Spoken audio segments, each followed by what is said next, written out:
Everybody, this your boy D Money. We on another A Lot of Fashion Podcast. What we're going to talk about today is setting up your own pop-up versus having partners involved with setting up a decent pop-up. What we're actually getting ready to do is take our efforts down to Orlando this summer. So we're going to start divulging on the behind the scenes and actually giving you guys an inside look on, the web series.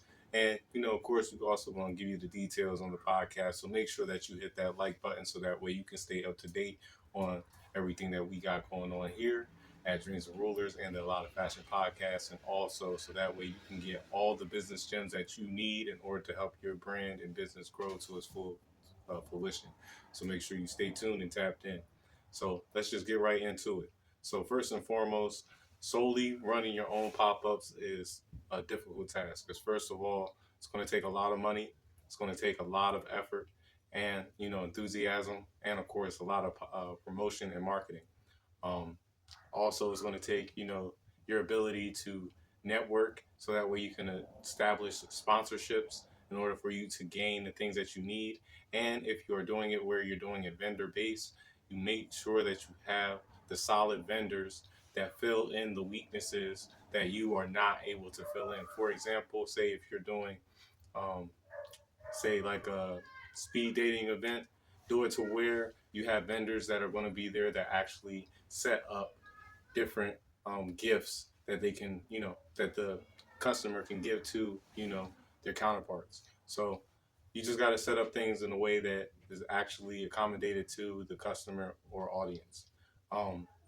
With a partnership type base, it's going to be a little bit less of an effort, more of, just being consistent, being in true communication with everybody that is in part with you, and also, making sure that you guys have a solid budget plan together so that way, everything can go smoothly. Also, you want to make sure that you have contracts involved because if you don't have a contract involved, what's going to make things very difficult is, what I'm saying, pretty much setting it up where, uh, you know, somebody's going to get got.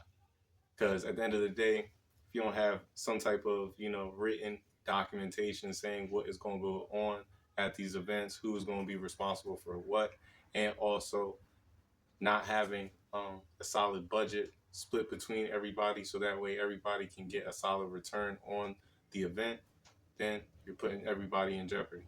So these are just some things to look at. But what I like to say is it's better to have partners involved because you can get a lot more done. You can spread your money a lot more around.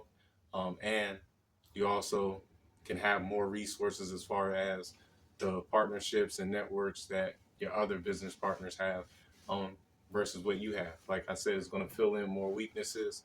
When you like running your own pop-up, people are not going to be there, just to, I guess you could say, um, to really support you, first off.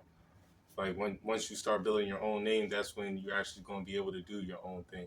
When you have a small business, it's better to have partnerships because at the end of the day, you're going to have other people that have audiences that are in part with you. So they're going to bring their audience along with the audience that you already had. Now, when you have your own audience, it's going to be easy to run your own pop-ups and everything like that, and also just to be in places where other businesses are available. You know what I'm saying? But it's best to make sure that you have a team, solid team, so that way you can make the solo partnership, solo endeavor good, or just a partnership work to fruition. Because if you don't have a team, nothing ever works. So just make sure that you have a solid plan with everything that you do, whether it be on your own endeavor or with a partner or partners. So keep visualizing your purpose, put a solid plan together, do your research, and execute that motherfucker. And stay tuned because we're going to have some behind the scene footage on the next episode of what we do to prepare for a pop up. Keep visualizing. I'm out.